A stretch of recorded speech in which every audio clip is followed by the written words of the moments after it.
é famílias acolhedoras, né? Novos horizontes das famílias acolhedoras. Desde que se assumiu a coordenação com a nova gestão do Ministério Público, em junho, esse tema já vinha sido debatido antes. É algo extremamente urgente que nós acordemos para essa forma de acolhimento familiar, algo que nos angustia todos nós, promotores da infância, ou, enfim, todos nós como promotores de justiça, e eu até diria como cidadãos, temos essa angústia de trazer um pouco mais de tranquilidade, um pouco mais de humanidade, quando tudo falta para aquela criança, para aquele adolescente, né? Romper o vínculo já não é algo simples, não é algo fácil, então colocar numa instituição é algo extremo. Por que não apostarmos no modelo da família acolhedora, o modelo que traz um pouco mais de humanidade, que tem inúmeras vantagens, inclusive em relação ao custo-benefício, quando se fala de financiamento. É algo, então, que hoje nós nos propomos a discutir aqui e trazemos uma grande equipe, né? Uma equipe que é formada, assim, primeiro, pela Silvia Tejadas, que é a nossa assessora técnica. A gente um pouco faz o jabá do Cal aqui, né, pessoal? Mas, de fato, a Silvia já tem uma grande experiência, é assistente social, enfim, tem uma grande formação, é a nossa assessora técnica, para a sorte do Centro de Apoio da Infância. E depois, então, na sequência, nós teremos o Renato Moura Tirapelli, promotor de Justiça Santo Ângelo. Olha, é incrível a experiência deste colega querido, um colega de concurso meu. Quando entramos em 2004, não se imaginou, né, que hoje nós estaríamos aqui, né, Renato, nós dois juntos, em 2021, falando sobre isso, e o Renato com essa caminhada que, de fato, enche a todos de orgulho. Então, eu quero muito que vocês prestem atenção no que o Renato construiu lá em Santo Ângelo, e como nós sabemos, nada se constrói sozinho.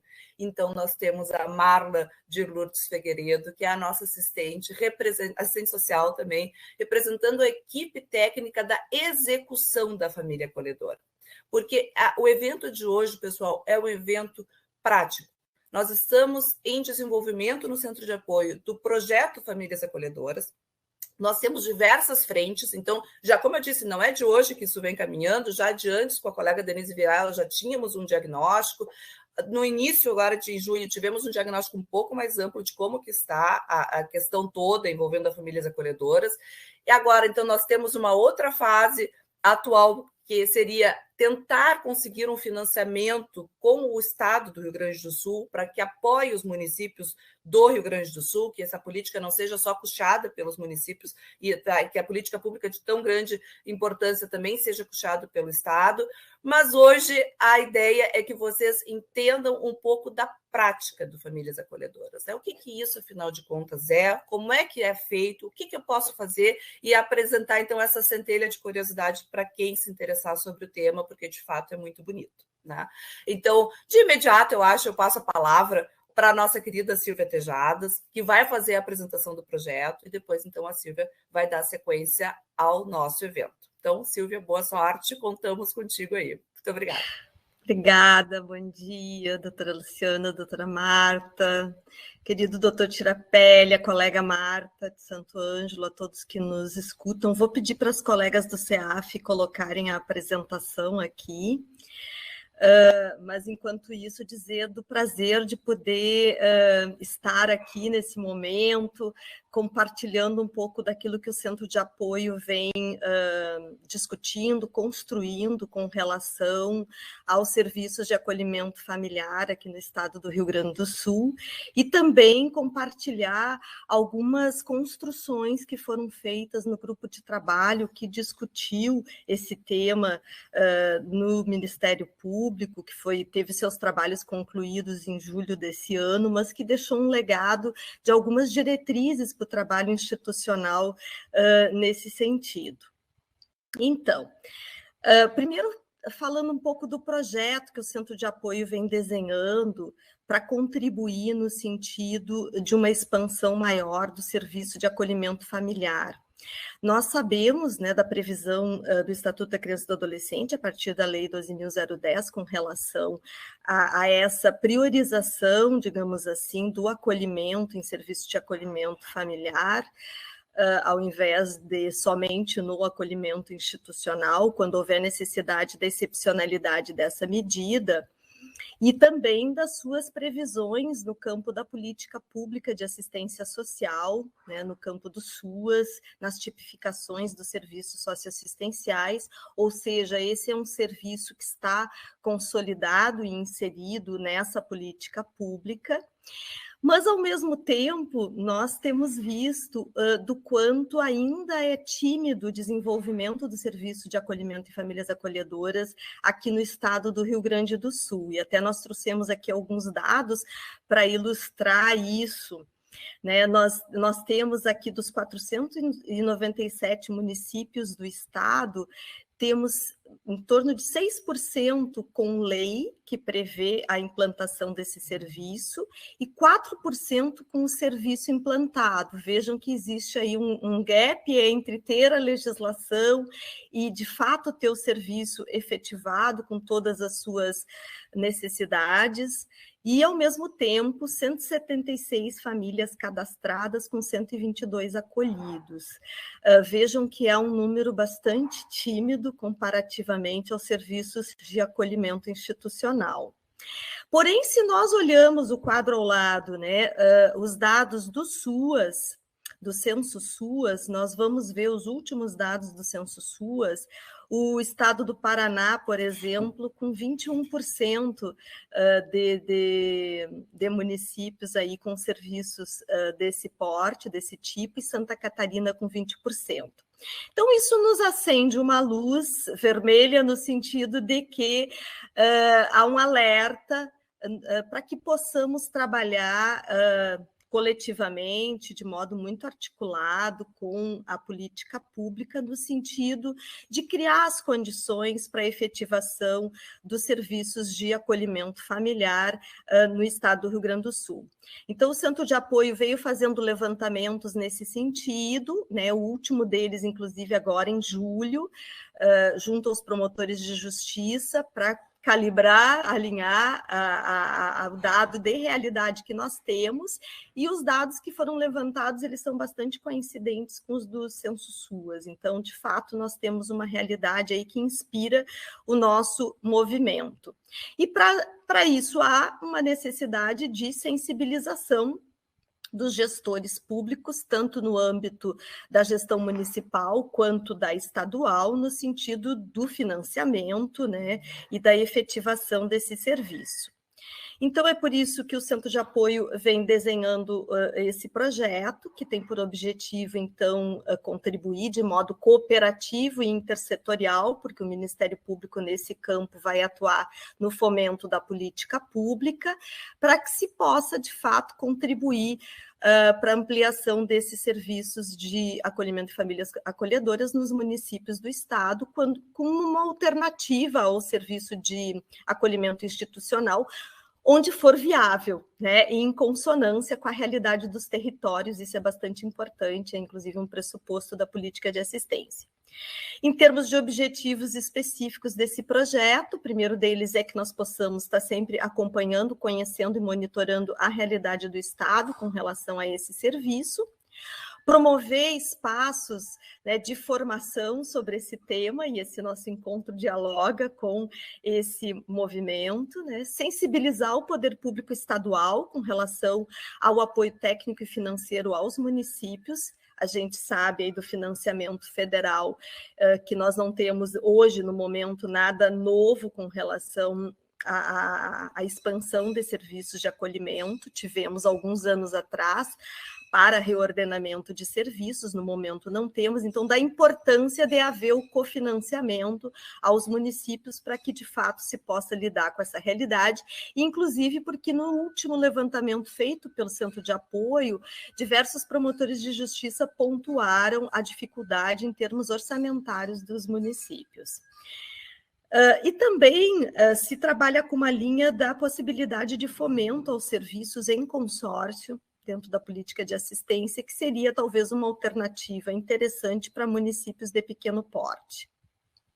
O projeto está alinhado às perspectivas do Conselho Nacional do Ministério Público e do próprio Ministério Público aqui do Estado, com relação ao planejamento estratégico da instituição, e, inclusive, no campo do CNMP, há uma recomendação específica sobre esse tema do ano de 2021.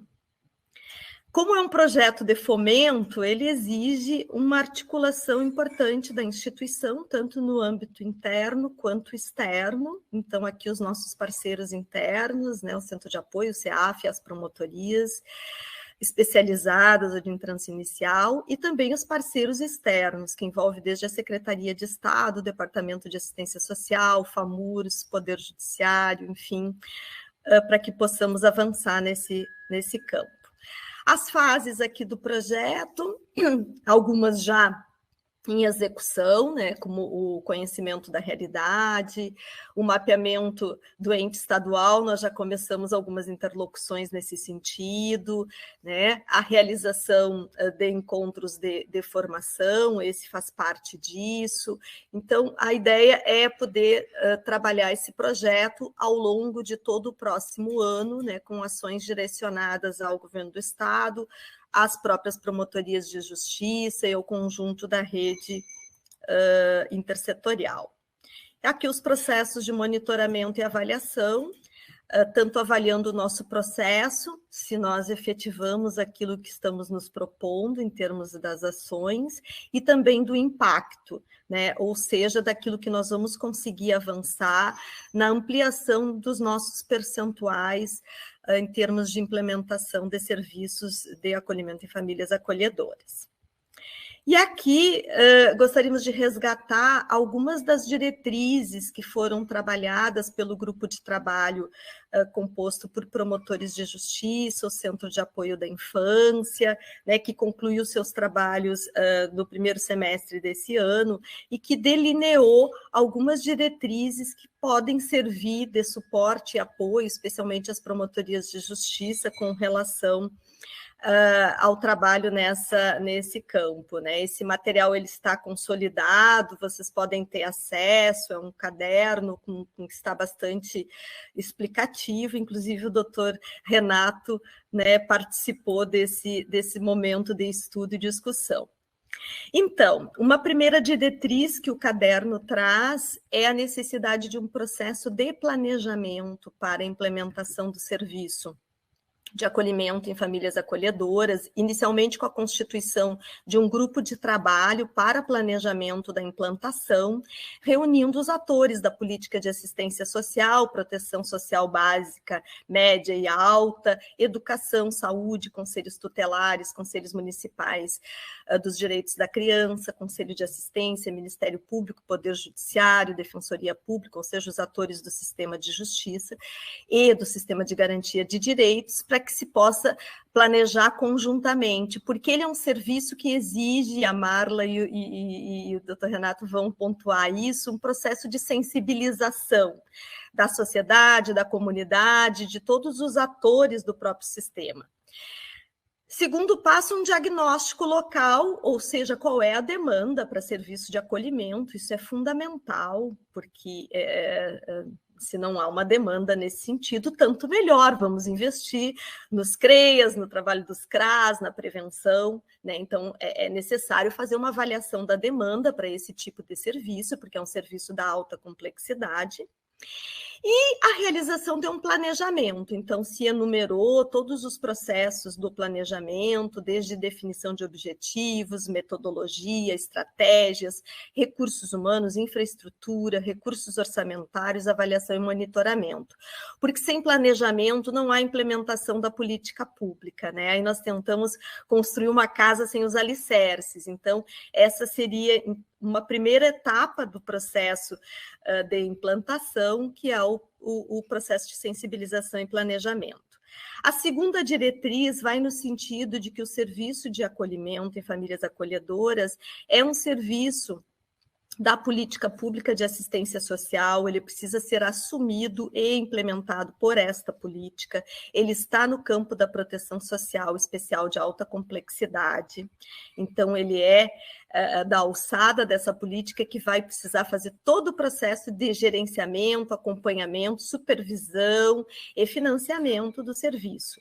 Precisa estar previsto nas peças orçamentárias, né, no plano plurianual, na lei orgânica anual, na LDO, no plano municipal de assistência social, ele tem que estar presente nos instrumentos de planejamento da gestão pública, para que ele possa, então, né, contar com o financiamento, supervisão e acompanhamento. Inclusive, se a opção municipal for de implementar por meio de uma parceria, eventualmente com uma organização da sociedade civil, a gestão pública da assistência ela precisa ser extremamente ativa dentro desse processo. E ainda ele requer uma legislação municipal, mesmo estando previsto nas peças orçamentárias e no plano municipal, porque ele requer repasse de recursos às famílias que vão acolher as crianças para a manutenção dessas crianças no serviço de acolhimento, e isso, portanto,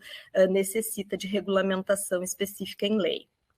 Quanto à infraestrutura do serviço de acolhimento, é importante que nós tenhamos claro que ele é um serviço que não requer cuidadores, mas ele tem uma centralidade na necessidade da equipe técnica e coordenadora do serviço. Eu diria, depois a Marla vai nos contar muito sobre isso, que a equipe é a alma desse trabalho, porque essa equipe que é formada pela dupla psicossocial, um psicólogo e um assistente social, com previsão de 30 horas semanais para cada 15 famílias acolhedoras e 15 famílias de origem, é uma equipe mínima para conduzir esses trabalhos, que são trabalhos extremamente delicados e sensíveis, já que esse serviço ele implica no acolhimento, na colocação dessa família em caráter provisório de uma outra família, portanto, no campo da esfera privada, né, que acaba, né, prestando um serviço para a esfera pública. Então, ele tem essa delicadeza.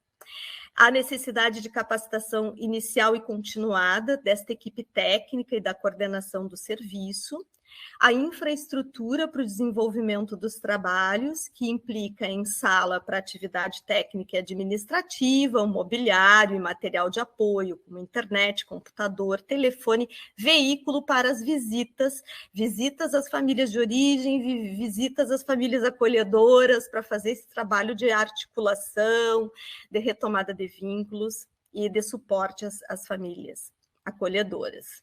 E o repasse financeiro às famílias, tudo que se vem discutindo no país hoje com relação a esse serviço é da importância, sim, desse subsídio, que em geral é em torno de um salário mínimo nacional por acolhido. Alguns municípios trabalham, inclusive, com outros subsídios relacionados a enxoval, material escolar, a outras necessidades, para que essas famílias que acolhem possam prover a subsistência, a manutenção dessa criança no período do acolhimento. A diretriz 4 se refere à metodologia do serviço, que possui 3 grandes frentes: a captação de famílias, a seleção de famílias e a capacitação inicial e continuada das famílias acolhedoras, né? Essas etapas são conduzidas pela coordenação técnica e equipe técnica do serviço, em consonância com o sistema de justiça, em articulação, né? O serviço, ele trabalha como todo acolhimento, com a faixa etária para acolhidos de 0 a 18 anos, né? O número de acolhidos indicado, em geral, é de 1 ou mais, visando não separar os grupos de irmãos, que é uma prerrogativa e básica dos serviços de acolhimento desde a vigência do Estatuto, né? Podendo ainda ser avaliadas outras opções e possibilidades pela equipe técnica. E a captação das famílias, diríamos, e no nosso grupo de estudo discutimos muito sobre isso, que é a fase mais sensível talvez, da implementação do serviço, porque envolve a sensibilização da comunidade, ela precisa ser feita em larga escala, né? Muitas vezes em programas de rádio, TV, em organizações da sociedade civil, ela nasce já de uma mobilização da comunidade para poder pensar a sua participação dentro dos cuidados da infância.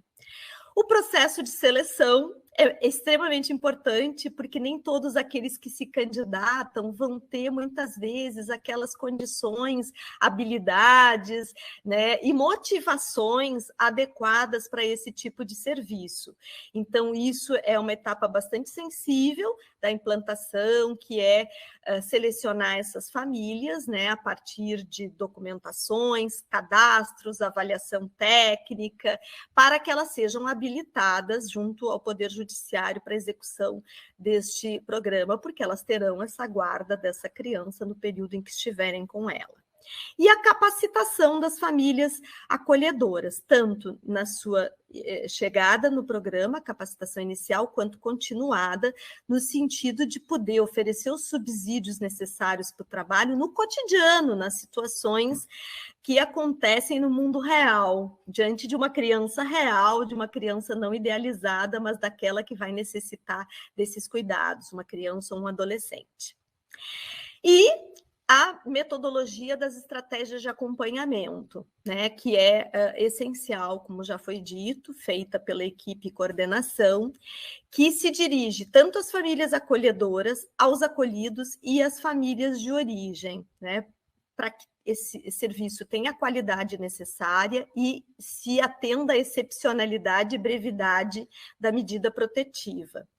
Um outro ponto muito importante nessa estratégia é a integração orgânica do serviço à rede intersetorial, ou seja, como todo serviço de acolhimento, ele precisa estar integrado à política de educação, aos outros serviços da assistência, à saúde, tanto para a retaguarda das famílias de origem e acolhedoras, quanto dos acolhidos. A implementação do PIA nos mesmos moldes do serviço de acolhimento, que vai ser o instrumento que vai tecer o caminho desse atendimento que vai ser feito a esses acolhidos e às suas famílias dentro dessas perspectivas já postas aí pelo Estatuto. E, por fim, nesse documento geral que foi construído com diretrizes, né, se traz uma avaliação que é muito pautada. Nós fizemos vários estudos, entrevistas com promotores de justiça e equipes dentro do grupo de estudo e vimos do quanto o serviço de acolhimento ele tem uma potencialidade, quando se realiza nas famílias acolhedoras, a trazer maiores benefícios às crianças e adolescentes acolhidos com relação a uma vivência mais individualizada, de maiores cuidados, uma vivência de fato familiar, ser comparado ao acolhimento institucional. Também se referendou da importância de se seguir todas essas diretrizes e etapas, porque ele, ao mesmo tempo que tem essa potencialidade, é um serviço bastante sensível.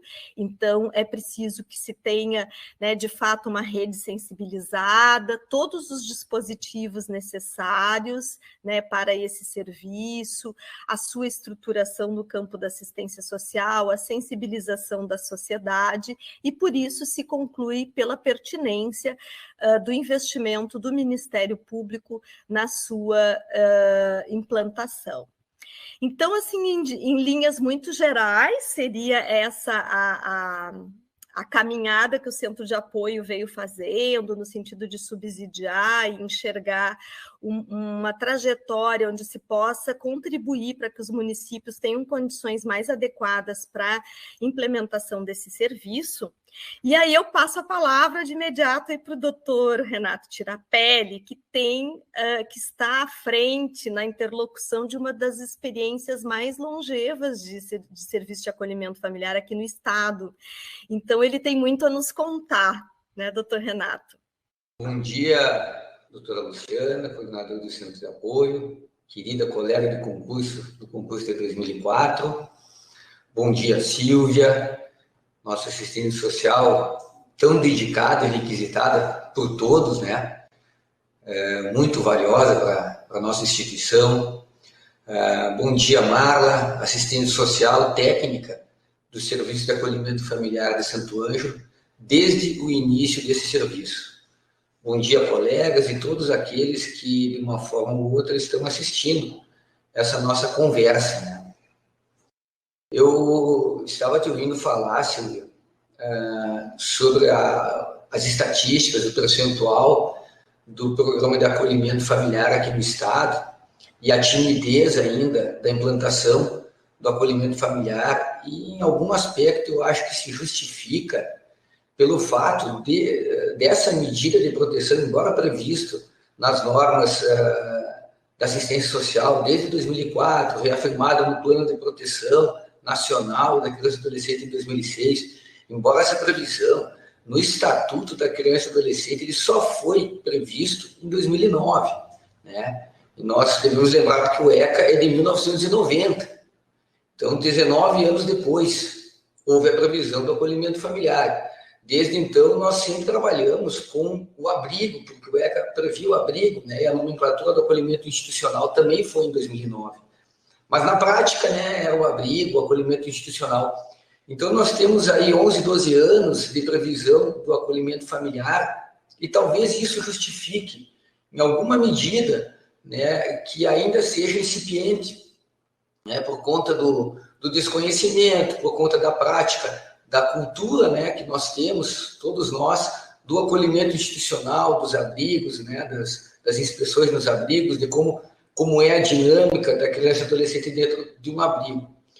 Então, talvez isso seja uma compreensão e nos mostra que nós temos muito ainda a avançar, um grande espaço para avançar no que diz respeito ao acolhimento familiar, e dessa forma eu quero fazer um reconhecimento ao CEAF, a doutora Marta abriu o evento, por ter dado esse espaço ao acolhimento familiar, e parabenizar nesse sentido a colega Luciana por essa iniciativa, né, de mostrar, apresentar o acolhimento familiar, criar esse grupo, e nós temos hoje toda essa estatística, eu desconhecia, né, trabalhada por esse grupo e agora externada pela Silvia, que é muito importante. O Ministério Público, nesse cenário, Luciana, eu imagino que ele deve ser mesmo um protagonista do acolhimento familiar.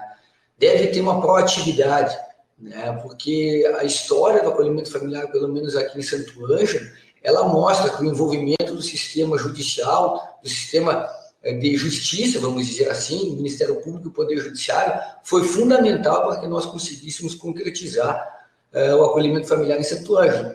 Né? Se não houver esse envolvimento, fica muito mais difícil nós superarmos todas essas etapas, esse passo a passo que a Silvia há pouco nos trouxe, né? E dentre eles o convencimento dos gestores, enfim, existe um caminho a ser trilhado. Nós temos uma experiência aqui desde 2012 e talvez por isso a Luciana tenha me convidado, porque eu sei que há colegas muito, muito capazes, técnicos muito capazes e com bastante aprofundado conhecimento sobre o acolhimento familiar. Eu imagino que a Luciana tenha me convidado só por essa razão, porque nós temos um acolhimento aqui talvez seja o mais antigo do Estado, né? Mas existem muitos colegas e muitos técnicos com bastante conhecimento nessa área e bastante riqueza de abordagens que possam nos trazer. Bom, eu, como eu disse no início, o acolhimento familiar de 2009, eu desconhecia o acolhimento familiar. Eu trabalhei 10 anos na área civil, na área criminal, pouco na área da infância e juventude, em substituições, enfim. Trabalhava com acolhimento institucional, inspeções em acolhimento institucional. Desconhecia totalmente, somente quando eu vim para Santo Ângelo, isso foi em 2015, 2016, é que eu soube que existia aqui o acolhimento familiar e, de certa forma, me causou surpresa e fiquei um pouco apreensivo, né? Desconhecia o que é o acolhimento familiar. Será que isso é bom mesmo? E aí comecei a me apropriar de algumas matérias, de alguns estudos, mas não conhecia, não tinha sido apresentado, né? Os manuais nos dizem muito sobre essas políticas, sobre esses equipamentos, mas na prática eles não nos apresentam, né? E a prática que nos apresenta o serviço. E eu fui apresentado a esse serviço quando tive na primeira audiência concentrada de acolhimento familiar, onde eu também já tive a oportunidade de conhecer a Marla, né? E aí eu pude ver o que é o acolhimento familiar. E não precisou mais de uma tarde de audiência concentrada para que eu me convencesse do acerto da medida aqui de Santo Ângelo. A lei de Santo Ângelo, a lei municipal, é de 2012, a primeira lei. Nós temos uma atualização dessa lei, a Marla pode me corrigir, 2018, 2019, né? Porque toda a trajetória nos mostrou que nós precisávamos avançar e aperfeiçoar alguns aspectos, então nós temos uma nova legislação. Mas a primeira foi em 2012, e logo foi implantado o acolhimento familiar aqui. Até então, muito incipiente, né? Nós não tínhamos toda essa equipe prevista pelas normas de orientação da matéria que há pouco a Silvia falou, né? O acolhimento familiar aqui, ele trabalhava com uma assistente social, uma psicóloga e uma coordenadora que não tinham regime de dedicação exclusiva, né? Compartilhavam as horas com os outros serviços no CREAS, com os serviços no CRAS, mas ainda assim se dedicavam ao acolhimento familiar. E eu repito, a Marla era uma delas, né? Então evoluiu muito esse serviço nesse sentido. Hoje nós temos aqui uma equipe do acolhimento familiar que conta com 2 psicólogas, com 2 assistentes sociais, uma psicopedagoga, uma coordenadora, o regime de dedicação exclusiva. Nós conseguimos, com a parceria de outros órgãos, né, um veículo próprio dedicado ao serviço de acolhimento familiar, um motorista também dedicado ao serviço de acolhimento familiar para as visitas, né, porque é um serviço de alta complexidade. A equipe técnica, na verdade, que é o coração do acolhimento familiar, e tudo que eu vou dizer aqui tem por trás o suporte da equipe técnica, né? A equipe técnica, que é o alicerce do acolhimento familiar, é o eixo principal do acolhimento familiar, né? Então, hoje nós temos essa equipe consolidada, né? Além da equipe consolidada, nós temos um gestor convencido, e desde 2012, então não é somente essa gestão, todos aqueles que passaram, né, foram mantendo o acolhimento familiar, que é muito importante no seu curso, que tenha a parceria contínua do Ministério Público e do Poder Judiciário, né, para que não haja retrocessos, para que nós sempre possamos avançar no que diz respeito à manutenção de toda essa equipe, de toda essa infraestrutura. Hoje nós temos uma sede própria do acolhimento familiar, e porque a rede de serviços também seja convencida do acerto do acolhimento familiar, né? E isso, nesse passo a passo que a Silvia há pouco nos apresentou, eu posso incluir aí também o convencimento da rede dos serviços, da rede protetiva, né? Porque a nossa trajetória mostrou que também, em alguma medida, havia resistências, algumas pontas de resistência, que aos poucos conhecendo o serviço, e eu acho que a resistência era muito mais por desconhecer o serviço e por estar habituado ao acolhimento institucional, mas que aos poucos essa resistência foi reduzindo, né? E nós fomos conseguindo fazer com que todos abraçassem o acolhimento familiar. Então, hoje essa é a estrutura hoje do acolhimento familiar de Santo Ângelo. E não foi fácil, Silvia, conseguirmos chegar a isso. Eu não estava aqui no início do acolhimento familiar.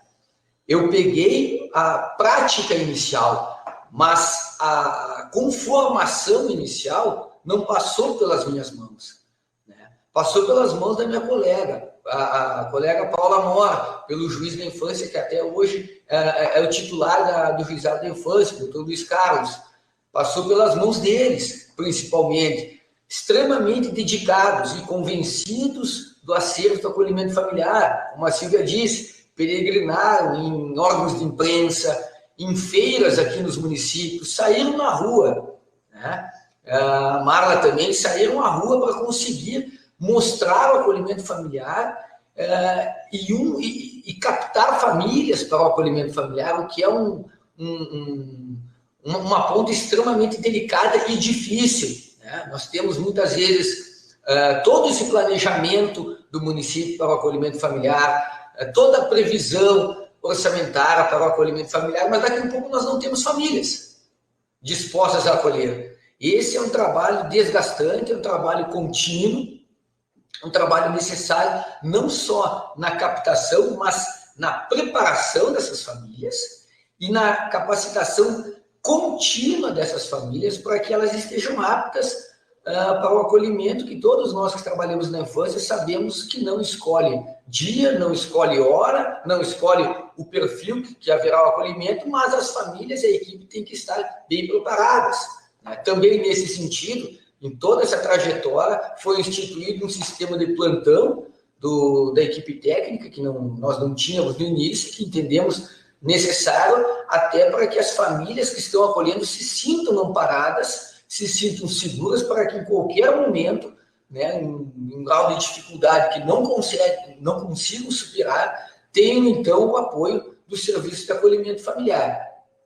Então, não foi fácil realmente concretizar o acolhimento familiar, e hoje nós temos esse acolhimento familiar em Santo Ângelo bem consistente, solidificado, né? A realidade hoje de Santo Ângelo, nós temos em torno de 45, 46 entre crianças e adolescentes em acolhimentos, e desses, praticamente, ou próximo disso, 75% estão em acolhimento familiar, né? O que é um dado bastante significativo, né, para a cidade de Santo Ângelo, né? E o que eu vi, enfim, no acolhimento familiar, que tanto me faz assim ser um entusiasta dessa modalidade?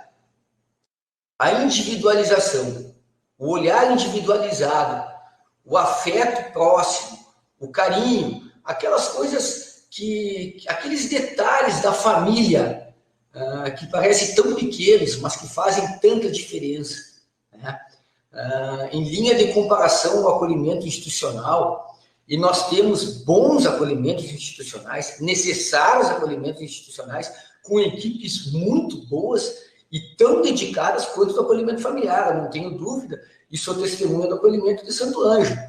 Mas, fazendo uma linha de comparação, é muito difícil uma casa lar, por exemplo, que acolhe 8 crianças e adolescentes com diversos perfis, um bebê, um adolescente, uma criança com todas as suas subjetividades, é extremamente delicado uma preparação para que pais sociais consigam se dedicar integralmente, né, para a resolução de todas essas subjetividades trazidas por diferentes cidades, né, diferentes violações que sofreram.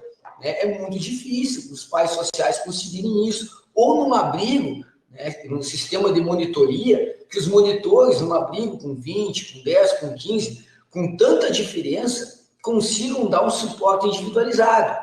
Então, em linha de comparação, fica muito fácil, para mim, pelo menos, visualizar que o acolhimento familiar ele realmente traz frutos bastante positivos e superiores, né, justamente pelo atendimento individualizado. E o que eu percebi?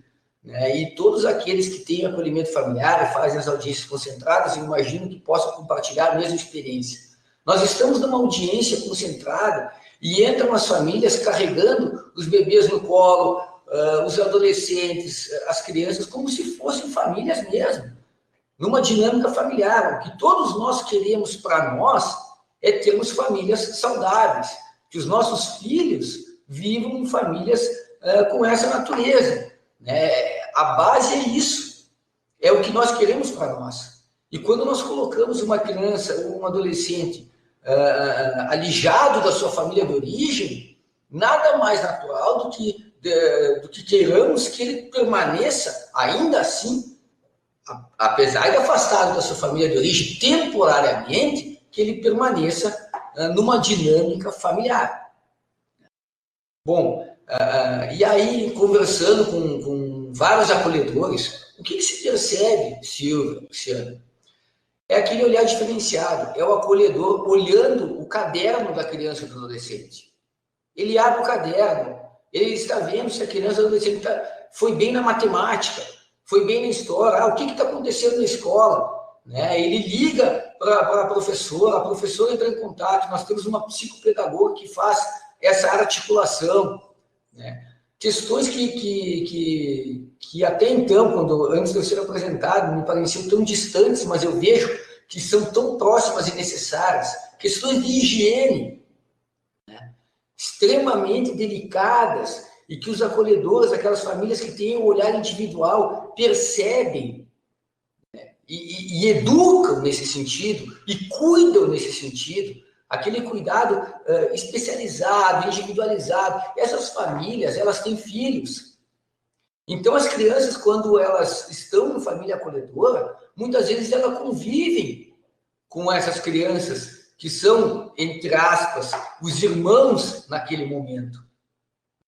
Então, todo esse atendimento individualizado, ele faz a diferença.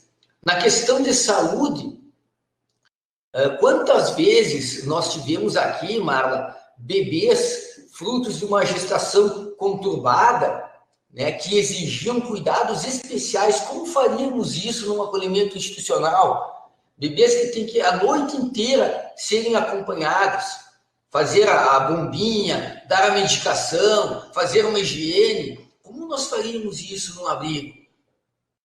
Numa casa lar? Como isso aconteceria?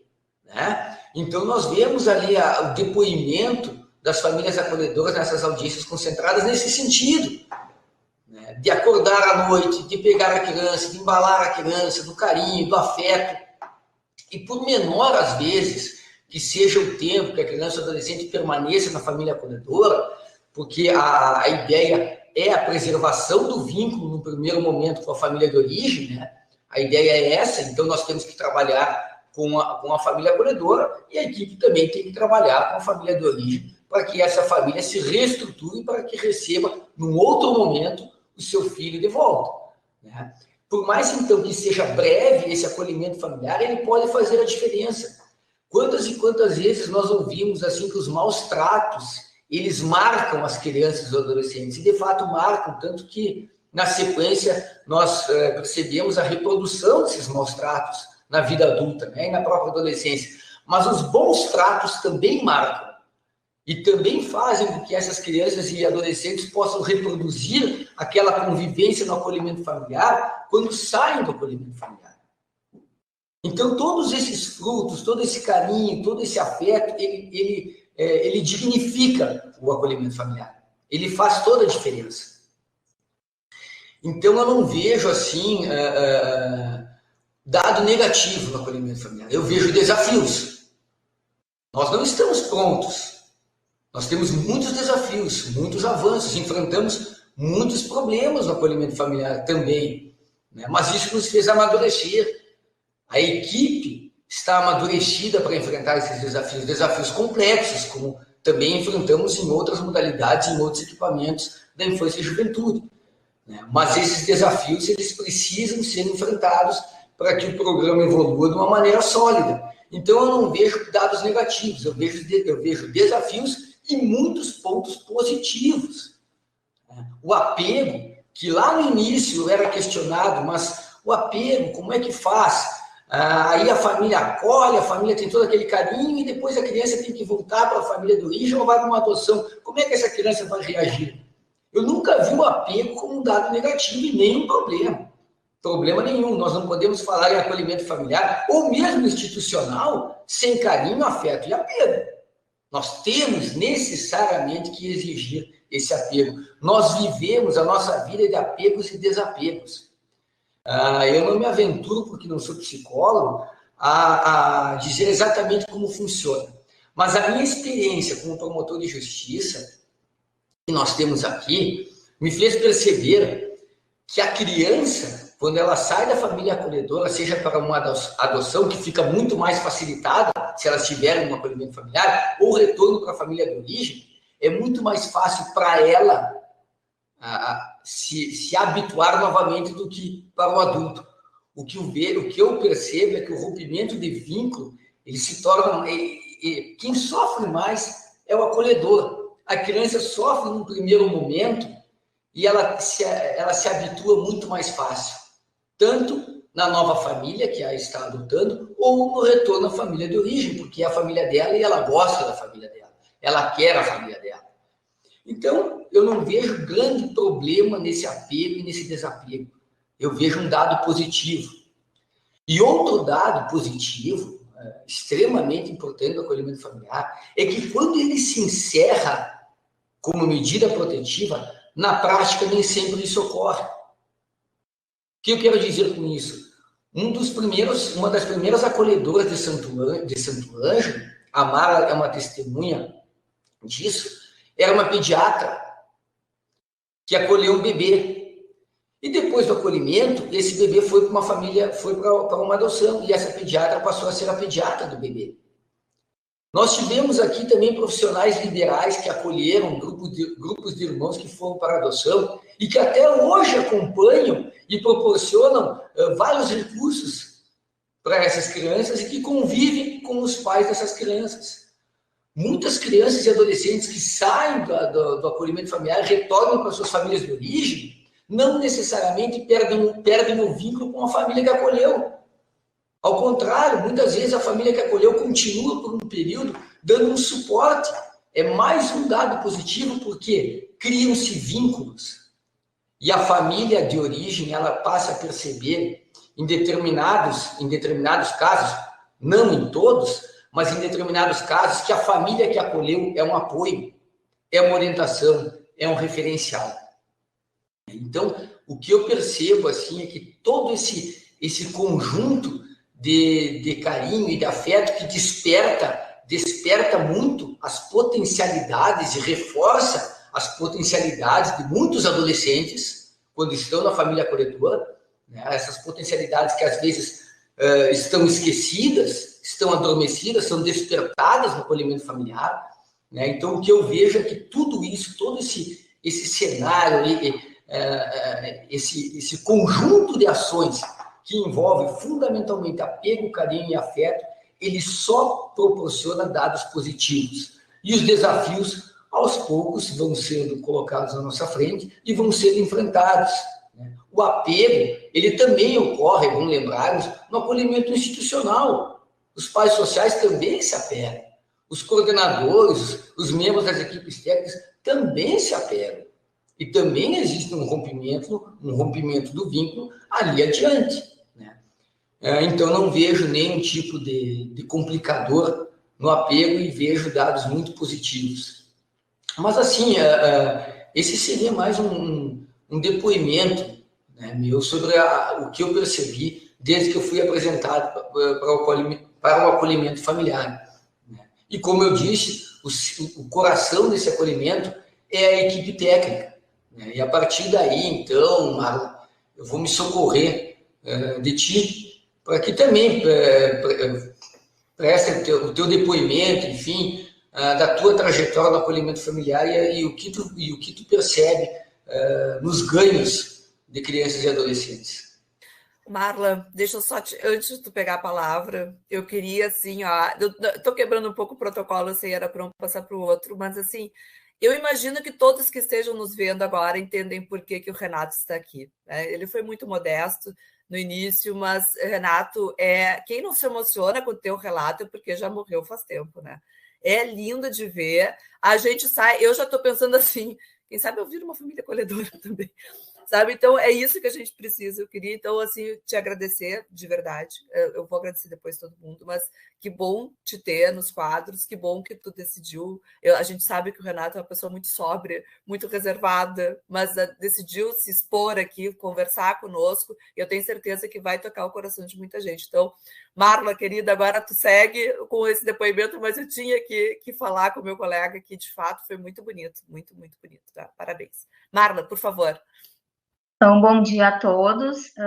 Bom dia, doutora Luciana, doutora Renata, colega Silvia. Então, é um prazer, né, estar aqui representando o acolhimento familiar de Santo Ângelo.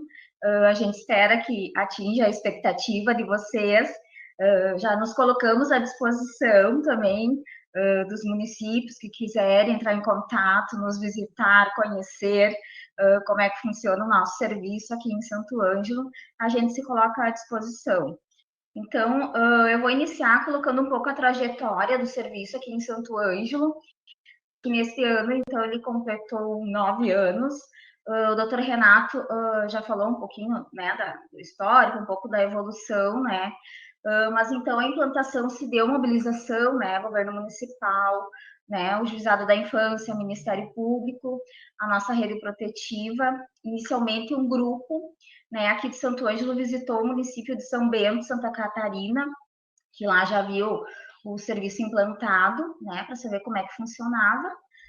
Depois disso foi criado então um projeto técnico, né, do serviço, né? Aí posteriormente a nossa lei, a Lei 3.625 de 22 de maio, né? E depois tendo tudo isso, né, iniciou-se a divulgação então do serviço com panfletagens, brique na praça, jornal, televisão, rádio, né, visitas em comunidades, né, então começou a sensibilização aqui da sociedade de Santo Ângelo.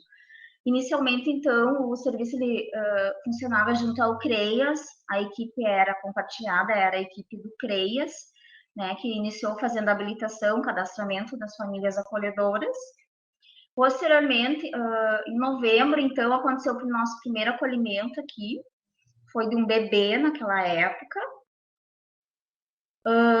Os acolhimentos, inicialmente, aqui em Santo Ângelo, começou, as crianças, elas vinham de um acolhimento institucional. Quando havia as audiências concentradas, né, do acolhimento institucional, né, o judiciário, né, o doutor Luiz Carlos, avaliava cada caso e encaminhava, então, a sugestão para nós inserir nas nossas famílias acolhedoras. Né? Conforme o perfil da criança, a gente tinha o perfil das famílias, e então nós entrávamos em contato com o acolhimento institucional, tinha uma adaptação, né, fazia aproximações, passava o final de semana, quando a gente via que estava tudo ok, a gente encaminhava o ofício para oficializar, então, esse acolhimento. Já no próximo ano da implantação do programa, em 2013, a gente teve 11 novos acolhimentos, 7 famílias acolhedoras. Então, nesse sentido, se a necessidade, não tinha mais como ser a equipe do CREAS, de ter uma equipe exclusiva, né? Nessa época, então, era uma assistente social, uma psicóloga e uma pedagoga. Posteriormente, no ano de 2014, a gente teve uma alteração no artigo 6º, né, que foi proposto pelo doutor Renato, que era da comarca de Santo Ângelo. Então, assim, famílias da comarca de Santo Ângelo, que além de mais 4 municípios, podem se cadastrar, né, aqui em Santo Ângelo, se habilitar e acolher crianças e adolescentes aqui do nosso município. No ano de 2017, então, a gente tinha um espaço próprio, mas era muito pequeno, né, então, nesse sentido, se a necessidade de um espaço maior, então, a gente ganhou esse espaço, né. Nesse mesmo dia, até no dia da inauguração, aqui, ocorreu o primeiro acolhimento direto. Então, assim, que funciona até hoje, assim. Como é que ocorre o acolhimento? O plantão do Conselho Tutelar, ele nos liga, né, para a equipe, né, que está a técnica de plantão, nos passa o perfil dessa criança, desse adolescente, se é grupo de irmãos, né, a gente entra, então, em contato com a família acolhedora, conforme o perfil da família, né, faz uma análise dessa criança, como é que é as demandas e tal, e a gente entra em contato e encaminha diretamente essa criança para a família acolhedora. Então, não passa mais pelo abrigo, ela sai da sua família de origem, né, devido a uma situação de violação de direitos, e é encaminhada diretamente às nossas famílias acolhedoras. O plantão, antes de a gente ter o telefone de plantão, então eram os nossos telefones particulares, que a gente dava suporte para as famílias, mas então a gente sentiu a necessidade, como o serviço é de alta complexidade, ele tem que funcionar 24 horas, de ter um telefone de plantão e as técnicas, né, que fizessem esse plantão. Depois, então, no ano de 2018, se revoga a Lei 3.625, e é feita a criação da Lei 4.256, né, proposta também pelo doutor Renato, né, conforme vinham as demandas, os desafios, então a gente sentiu a necessidade de ampliar o subsídio para famílias que acolhem crianças com demanda de saúde, né? Porque a gente tem bastante crianças com deficiência, crianças que fazem tratamento para HIV, então se sentiu essa necessidade. E também que a gente, inicialmente, a família para se habilitar, ela tinha que ser maior de 21 anos, foi reduzido então para 18. E dentro dessa lei, então, foi colocado, refeito o artigo 6º, né, da comarca também. Depois, no ano de 2018, por intermédio, né, o doutor Renato, que mediou o carro nosso exclusivo, a gente, então, recebeu uma doação do Ministério Público do Trabalho. Antes, o nosso carro era compartilhado com o CREAS, né, em função da demanda, da complexidade que é o trabalho. Infelizmente, a gente estava tendo muita dificuldade e sentiu a necessidade de ter um carro exclusivo, né. Também em 2018 a gente passou então a ter 2 equipes, né? Até então estava eu e a psicóloga Giovana, nós duas, já trabalhando extrapolado, né? Porque 15 famílias acolhedoras e 15 de origem, que prevê as orientações técnicas para cada dupla, e nós já estávamos com 50% a mais disso, então a gente passou a ter as 2 equipes. Em 2019 também a gente passou a contar com uma psicopedagoga, né? A gente sabe que as crianças e adolescentes, elas vêm com uma demanda bem gritante na aprendizagem, e é muito necessário, é bem importante esse profissional, né? Ela faz todo o acompanhamento da criança, ajuda nas atividades, ajuda a família acolhedora, né? Faz reuniões na escola, e a gente vê que é bem importante esse profissional aqui dentro. Desde a implantação, desde o ano de 2012, né, a gente tem uma tabelinha aqui, já se passaram pelo acolhimento 157 crianças e adolescentes, né? Hoje a gente está com 35 acolhidos em 22 famílias acolhedoras.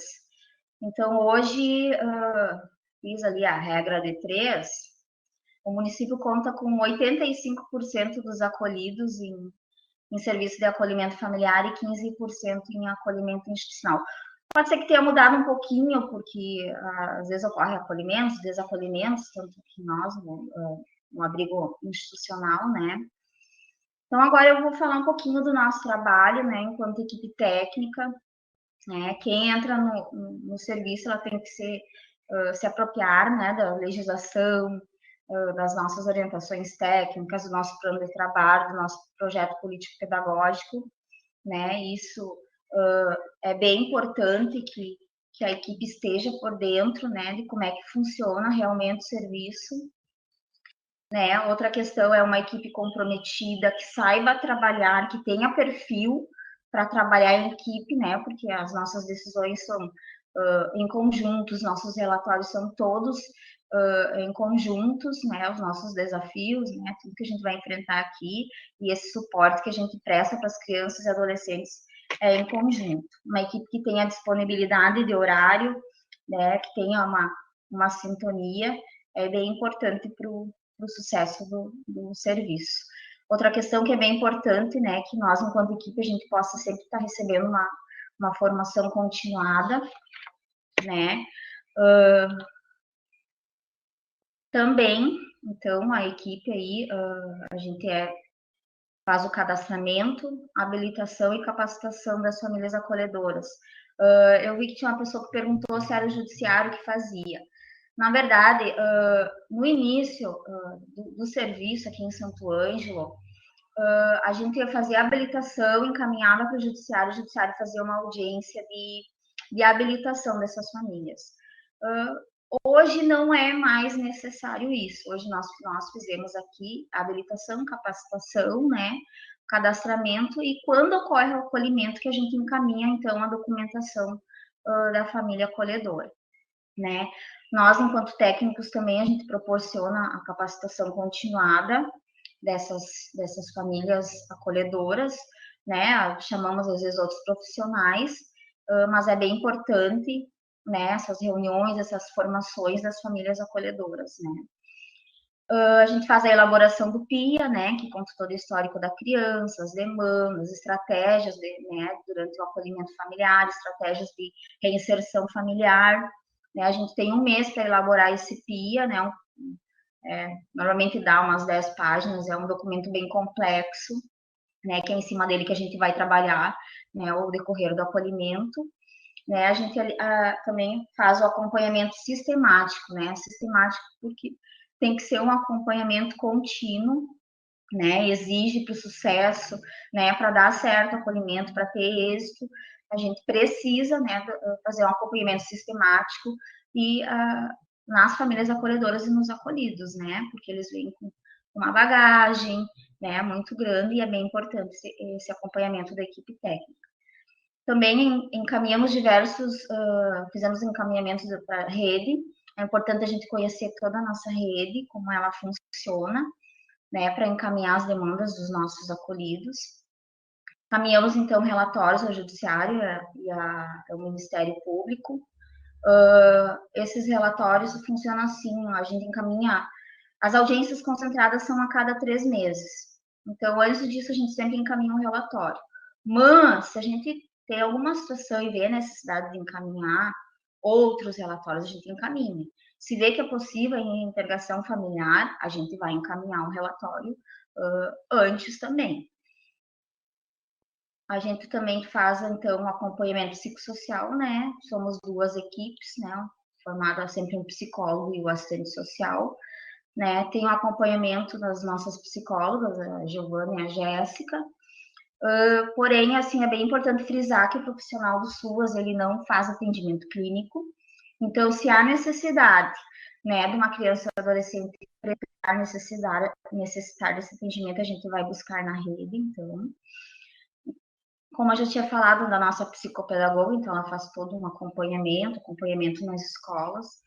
Visitas domiciliares, né, então nas famílias acolhedoras, né, a gente faz visita nas escolas, né, nas instituições onde CAPS, APAI, a gente faz reuniões e visitas nesses locais para ver como é que está o atendimento, né, das crianças, né, nas famílias acolhedoras, famílias de origem, como é que a gente faz essas visitas, assim, cada caso é um caso, às vezes é uma vez por semana, cada 15 dias, uma vez por mês, né, conforme a necessidade. A gente participa de audiências, né, as concentradas e, enfim, outras, e a de destituição do poder familiar, né.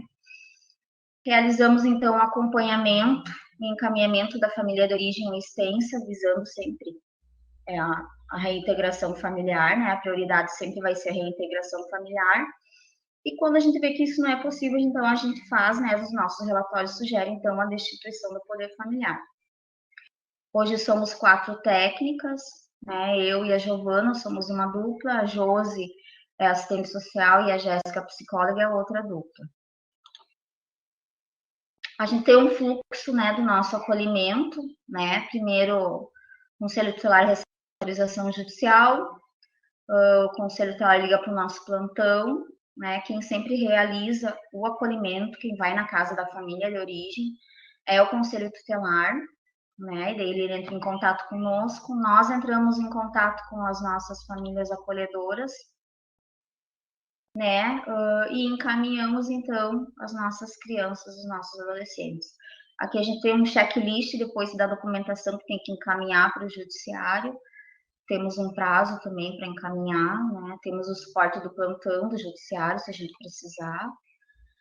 Né? Agora, então, eu vou iniciar falando um pouquinho dos benefícios, né, enquanto nós, equipe técnica, no decorrer do nosso trabalho, que a gente percebe, né, e que a gente vê, né, mudanças, né, nessas crianças, nesses adolescentes. Então, o acolhimento, ele é uma alternativa mais humanizada, que permite, né, que as crianças e adolescentes eles recebam um atendimento individualizado, cercado de cuidados e de afeto, né. Vocês sabem que no acolhimento institucional, né, na verdade, essa atenção ela é mais coletiva, então o acolhimento familiar, né, esse atendimento ele é mais digno.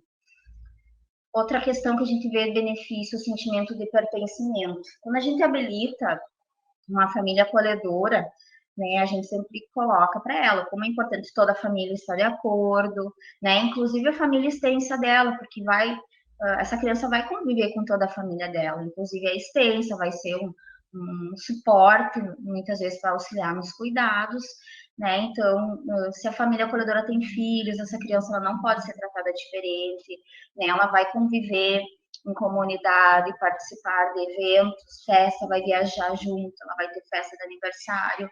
Então, assim, ó, essa criança ela tem que se sentir pertencente. Como é que a gente observa, né? Que ela já se adaptou, ela está se sentindo pertencente na família, né? Durante os atendimentos, aqui a gente percebe, a minha família faz desenho já né, colocando a família acolhedora, o nosso carro, a nossa casa, o nosso cachorro, sabe?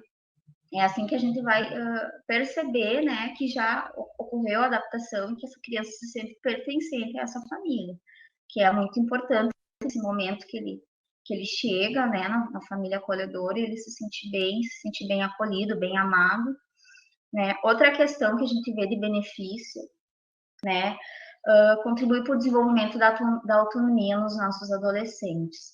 Né? Então, hoje, os adolescentes maiores de 14 anos estão todos inseridos no mercado de trabalho, né? Outros estão no mercado de trabalho e já estão fazendo algum curso, né? Pensando no empoderamento deles, né? E no desenvolvimento da autonomia deles, que a gente já pensa no futuro. Caso esse acolhimento se prorrogue, eles tenham que ficar até os 18 anos, né?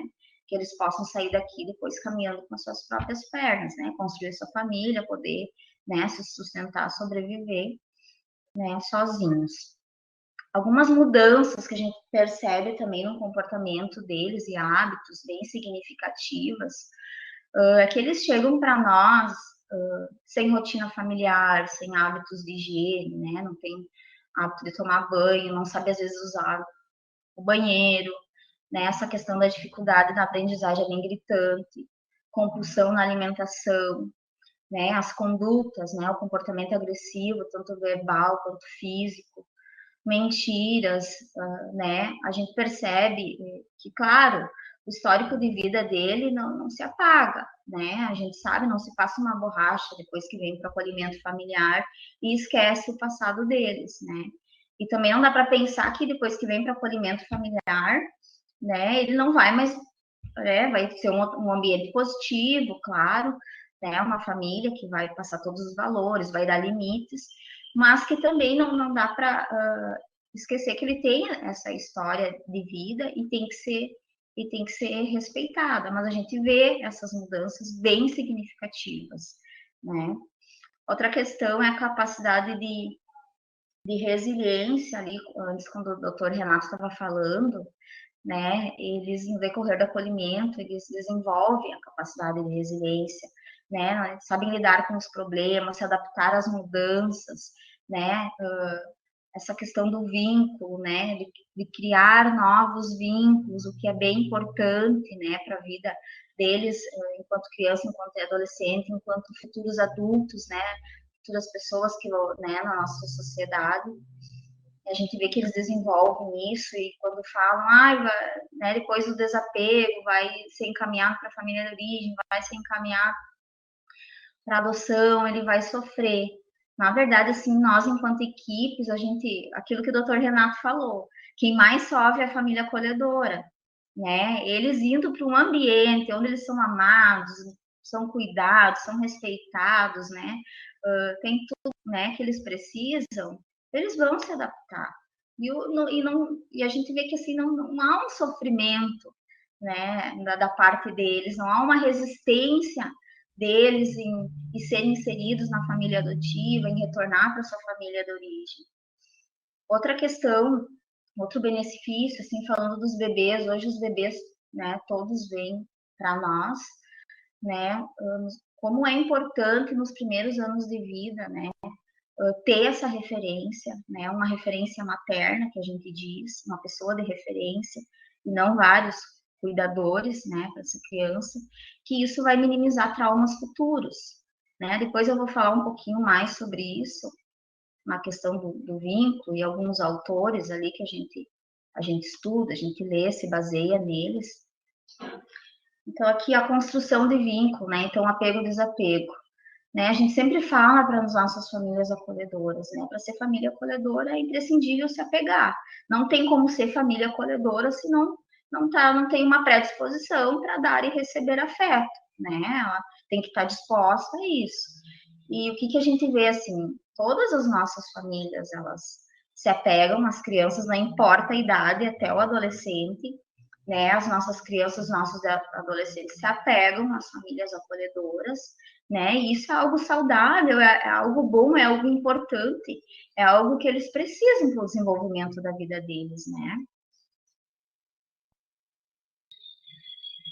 Então, assim, ó, muitos autores usam.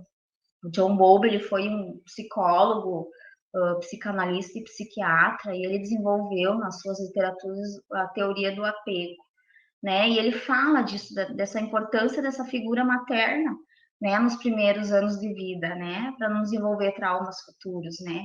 Ali ele fala de distúrbios psiconeuróticos, da personalidade, né, capacidade, então, né, de estabelecer vínculos, né? Então, o quanto é importante nessa primeira fase da vida, né, essa criança ela estar inserida numa família, né, ter um cuidador de referência, e não, né, a rotatividade que muitas vezes acontece no acolhimento institucional, né? Ela tem vários cuidadores, ela não tem uma referência. Então fica prejudicado, né, essa questão do apego, essa questão de conseguir, né, construir, estabelecer vínculos. Outra pesquisa é da Universidade de Harvard, os órfãos da Romênia. Então, a Romênia tinha muita criança institucionalizada, e uma pessoa do governo de lá, né, então, achou importante ter a ciência do lado dele, né, para comprovar, né, como é nocivo, né, como o acolhimento institucional pode, né, prejudicar a formação, o desenvolvimento, né, das crianças, dos adolescentes, depois, né, adultos, né? Então eles fizeram uma pesquisa que durou 13 anos, né, a Universidade de Harvard, e tem até um vídeo, acho que foi colocado ali na bibliografia, existe um vídeo, Os Órfãos da Romênia, que é bem interessante, que quem quiser assistir, olhar, é bem impactante, né? Então, ele colocou que demonstra que crianças abrigadas por tempos prolongados, principalmente nos primeiros anos de vida, têm déficit cognitivo significativo, a diminuição de QI, o aumento de distúrbios, né, psicológicos, redução da capacidade linguística, dificuldade de criação de vínculos afetivos, né, crescimento físico atrofiado e inúmeros outros sérios problemas, né? Então, a possibilidade de viver numa família, de ter essa atenção individualizada, ela pode, né, quanta coisa ela pode, né, pode evitar, né, dessa criança ter, né? Também há pesquisa, né, durante a pesquisa, eles colocam apenas 18% das crianças institucionalizadas, 42 meses depois, porque eles saíram do acolhimento e eles continuaram acompanhando essas crianças lá na Romênia, né? Mesmo depois disso, só 18% conseguiu criar vínculos seguros, sendo que as crianças que estavam em acolhimento familiar, 68%. Olha como é gritante essa diferença. Né? Então, agora eu vou falar um pouquinho do desligamento, que é uma preocupação, né, do desligamento, quando a criança sai, então, do acolhimento familiar, né, que ele é provisório, né, que quando a criança, ela entra, a criança que já entende, né, o adolescente, ele é explicado, né, acompanhado, nos acompanhamentos, a gente sempre vai conversando com ele sobre essa provisoriedade, com a família acolhedora, né. Quando a criança retorna para a família de origem, então, o Stance é técnicas que fizeram essa missão. Né? Então, com a família de origem, Stance, ela já tem vínculo, né? É bem mais tranquilo, ela faz aproximação aqui no programa, a gente encaminha ela para passar final de semana, então, assim, um retorno vai ser bem mais tranquilo. Quando é a adoção, então, a gente tem a equipe técnica do judiciário, na verdade, que faz esse trabalho, a gente entra, né, dando um suporte, né, e no decorrer do acolhimento, a gente vai também deixando a criança, né, o adolescente que entende a par de como é que está a situação do processo, explicando que a família dele não, né, não vai poder retornar para a família dele, então que ele vai ser encaminhado para adoção, né, para uma família que deseja muito, né, ter um filho que vai amar muito ele, que ele vai ter tudo que ele precisa, né, então a gente faz todo esse trabalho, né, com ele, e depois entra a equipe técnica, então, do judiciário. O que ocorre? A família adotiva, ela é uma família estranha, uma família nova, né, mas isso é feito de forma gradativa, né, permeado de intervenções nossas enquanto profissionais, né, então, o que a gente percebe, assim, nas adoções, às vezes uma insegurança das famílias adotivas, né, da parte delas, dessa insegurança do quê? De construir vínculo, né, mas a gente percebe que as nossas crianças, elas vêm para o acolhimento, elas também têm que construir vínculo, né, e quando elas vêm para o acolhimento, elas são retiradas ali, né, imediatamente, não tem uma adaptação na família acolhedora, né, e elas conseguem construir vínculo. Então, assim, mas às vezes é uma insegurança da família adotiva na questão da construção do vínculo, né? Claro, ela sabe que a família, né, acolhedora tem um vínculo forte com a criança, mas a família acolhedora ela sabe que ela vai ter que auxiliar nesse momento, que é um momento bem delicado, né? E a gente, assim, percebe agora, a gente está com até 2 encaminhamentos em andamento de adoção, né? Uma menina de 9, um menino de 8 anos, que está muito tranquilo, estão indo bem, eles já querem ser inseridos na família adotiva. Então, assim, é um processo gradativo, né, para evitar, né, traumas futuros também, né, de muito cuidado de nós, das duas equipes, né. A Aline é a psicóloga do fórum, que faz o atendimento das nossas crianças também, né, e ela, quando percebe que está tudo bem, que está tudo ok, recém é feito o encaminhamento, então é tido muito cuidado, né, nessa questão. Os obstáculos e desafios, ali a Silvia aquele dia tinha falado nos pedidos, né, o que a gente percebe, então, a gente precisa, né, sensibilizar a sociedade, né, porque a gente ainda escuta muito das pessoas, se eu me apegar à palavra eu, né, hoje a gente vê aqui no nosso serviço a dificuldade de conseguir famílias para acolher adolescente, né, em função das demandas, né, de tudo que envolve o adolescente. É um desafio que a gente tem aqui em Santo Ângelo ainda, é conseguir captar famílias com esse perfil. A nossa rede, ela precisa conhecer melhor o nosso serviço, né, ainda existem alguns preconceitos que a gente enfrenta aí em alguns locais, né.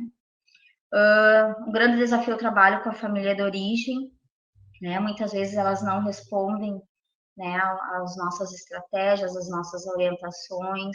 Muitas vezes as crianças, os adolescentes, eles querem muito retornar, tinham um bom vínculo com a família de origem, né, isso é bem delicado trabalhar isso. Né, outra questão também que é fundamental a valorização e reconhecimento desse trabalho por parte da comunidade, né, a fim de não só de incentivá-lo, mas também de contribuir para o desenvolvimento do nosso serviço, né. A gente vê hoje nossas famílias acolhedoras são as maiores divulgadoras do nosso trabalho, né? Elas que a gente até no município de Vitória das Missões, nós temos várias famílias no interior, comunidades, assim, onde várias famílias estão habilitadas e que acolhem as nossas crianças. E a gente vê isso de forma bem positiva. Entre eles vão se passando e cada vez vai surgindo novas famílias, né? Os nossos maiores divulgadores, então, são as nossas famílias acolhedoras. Finalizando, então, com 2 frases, o que se faz agora com as crianças é o que elas farão depois com a sociedade, né? Isso é para se pensar.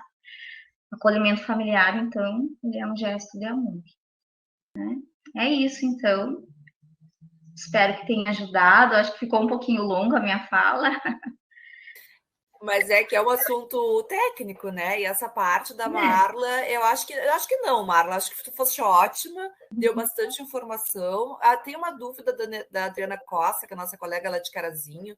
Ela perguntou sobre a interlocução com o judiciário. sobre como é que se dá isso, que às vezes recorrem ao Ministério Público para fazer a intermediação, mas que talvez um canal mais direto fosse melhor construído. Não sei como é que é a tua percepção daí, Marlon. Como é que é a pergunta? Eu não entendi. A dificuldade de falar direto com o Poder Judiciário sobre o andamento dos processos, enfim, quem é que faz essa interlocução? Tem alguma equipe ou é direto com o juiz? Não, assim, a gente tem até o Renato suporte. Nós aqui, o serviço tem esse suporte do Ministério Público, tem o suporte do Judiciário. A gente encaminha e-mail, solicita, agenda atendimento lá, né, com eles, a gente tem acesso. Hoje, como tem o EPROC, a gente ganha uma chave de acesso para ter acesso ao processo, né, uma autorização. E para nós aqui, a gente tem, sempre tivemos o apoio do MP e do Ministério Público, né, uma relação muito boa. Mas eu acho que essa ideia foi muito boa. Com certeza, chave de acesso. Acredito que o sucesso do programa hoje aqui é em função, né, desse engajamento do nosso judiciário, do nosso Ministério Público também, né? Muito bom, muito ótimo aqui. Isso, eu acho que essa ideia é de termos esse acesso. O EPROC é um desafio à parte, né? Mas se a equipe já tem, pode talvez ter algum tipo de previsão. A questão da Adriana que ela falou que aqui é a previsão do desligamento, por exemplo. Diga, Marco. Luciana, a gente tem um WhatsApp do Gigi aqui, né? Então, a gente tem o WhatsApp do Dr. Luiz Carlos, e-mail, então, qualquer coisa a gente se socorre, né? A gente encaminha para ele. Como sempre, somos humanos, não adianta, essas instituições, elas só funcionam por conta das relações pessoais, isso é algo bastante óbvio que a gente consegue ver no dia a dia, né? Parabéns, Marlon. Então, eu vou propor aqui uma ferramenta para a gente fazer um teste. Enquanto está fazendo, doutora Luciana, posso só fazer uma observação? Diga.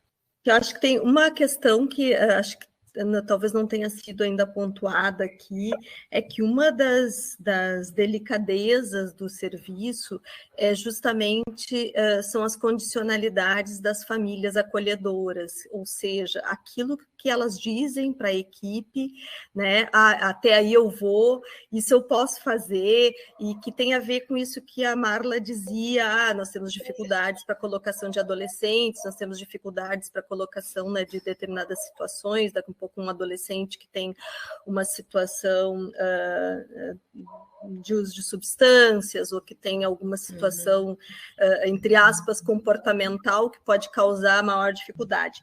Então, isso é, de fato, uma questão bem importante, né? E por isso, muitas vezes, é uma caminhada, como tem sido feito ali em Santo Ângelo, como o Passo Fundo está fazendo, de ir ampliando o serviço de acolhimento e reduzindo o acolhimento institucional, porque para municípios maiores, de fato, é bem importante ter um portfólio de alternativas num primeiro momento, para poder criar essa cultura, essa condição de acolhimentos mais alargados, né? Alargados no sentido dos perfis. Então, acho que isso é bastante importante, porque, de fato, essa condicionalidade da família precisa ser respeitada, ouvida, acolhida, né? Porque ela tem que se sentir confortável dentro daquilo que ela vai assumir. Então, é um processo também esse avanço aí na relação com as famílias. Isso eu acho uma coisa importante. E outra é de que ele é um programa, embora ele vá ter, às vezes, né, a gente diz, ele é um programa de custos inferiores, ele é mais barato, isso é uma coisa interessante para o gestor. De fato, ele não vai ter custos, às vezes, tão elevados com relação a cuidadores, espaço físico, etc., mas ele sempre vai exigir o aporte público, né, e as condições necessárias para sua execução. Acho que isso é bastante importante, né? Porque nós já tivemos experiências no passado com as famílias substitutas. Isso não é novo no Brasil, isso vem com outra faceta hoje mais profissionalizada e dentro da política pública. Então, isso é bastante importante, acho que da gente cuidar, né? Quem viveu mais já viu esses momentos do passado. Bom, gente, vamos. Eu só precisava que vocês entrassem nos celulares de vocês, se vocês estiverem não no computador vai ficar mais difícil, mas quem estiver no computador, use o celular para entrar nesse site do menti.com e quando precisar o código, coloque em 7635-1228. Tá, e aí quem estiver entrando, manda um coração, por favor.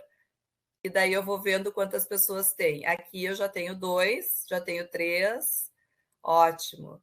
9. Daí quando a gente chegar no 10, a gente começa. Eu vou propor para vocês algo assim um pouco mais interativo. Vamos ver. Vamos ver, pessoal, se vai dar certo. Como é que vocês estão se sentindo agora, tá? Neste momento. Pode me mandar qualquer palavra aqui. E quando quiser, só enviar. Olha só, que bacana. Tranquila, esperançosa, bem, realizada, feliz,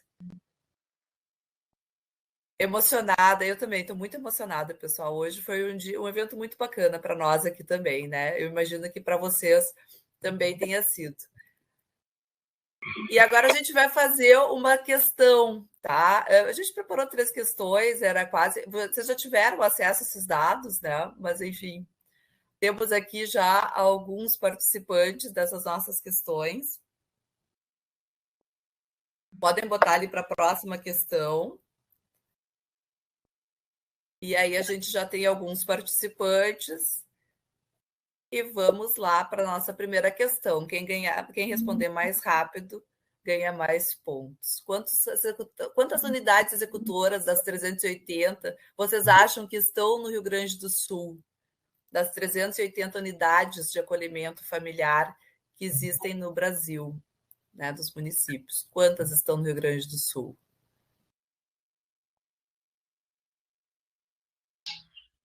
Muito bem. Olha só. Vocês aqui prestaram atenção, pelo visto. A Ana foi a mais rápida. Vamos ver a segunda, então. Quanto aos diversos tipos de acolhimento, os municípios gaúchos recebem financiamento da União. Quantos são esses municípios? Quantos vocês imaginam que sejam que recebem algum tipo de auxílio da União em relação a todos os acolhimentos, tá? Não só o acolhimento familiar. Isso aí, pessoal. Apenas 87, tá? Acolhimentos institucionais aqui incluídos. Vamos ver quem é que foi a primeira ou o primeiro dessa vez. Então, nós temos a Silvia como primeira e a Ana também. Ok.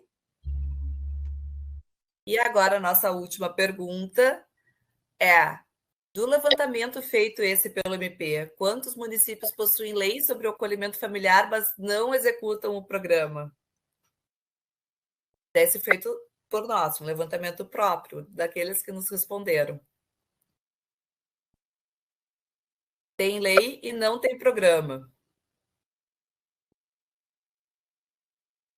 Olha só, 20 municípios a gente chegou, tá? Então, são 20 municípios que ainda aguardam aquele empurrãozinho a mais. Vamos ver quem é que a gente tem aqui no final da nossa história, quem ganhou o nosso pequeno quiz. Olha só, Metal, agora a gente não sabe quem é o Metal. Parabéns, Metal, não se sabe quem é. Mas fica aqui a mensagem para vocês. Desistir, eu já pensei seriamente nisso, mas nunca me levei realmente a sério. É que tem mais chão nos meus olhos do que o cansaço nas minhas pernas e mais esperança nos meus passos do que tristeza nos meus ombros. Então, com essa mensagem de felicidade, eu volto aqui para a sala. Deixa eu achar vocês aqui, achei. E é isso, pessoal. Queria, então, desejar um feliz dia para todos, agradecer profundamente os participantes aqui. Silvia Tejadas, que bom te ter conosco no nosso centro de apoio. Renato Moura Tirapelli, desde 2004, com bem mais cabelo, né, Renato? Mas já era um querido e agora a gente se enche de orgulho te ouvindo. Marla, meus parabéns, sempre muito sóbria na condução, Fiquem todos aí, os nossos assistentes aqui do YouTube, então fiquem sempre muito à disposição para utilizar o Serviço Centro de Apoio. O que for possível e o que for alcançável, nós estaremos lá para fazer, tá, pessoal? Muito obrigada, equipe CEAF. Um grande beijo para todos. Obrigada, tchau. Até. Tchau, tchau, gente. Tchau, tchau.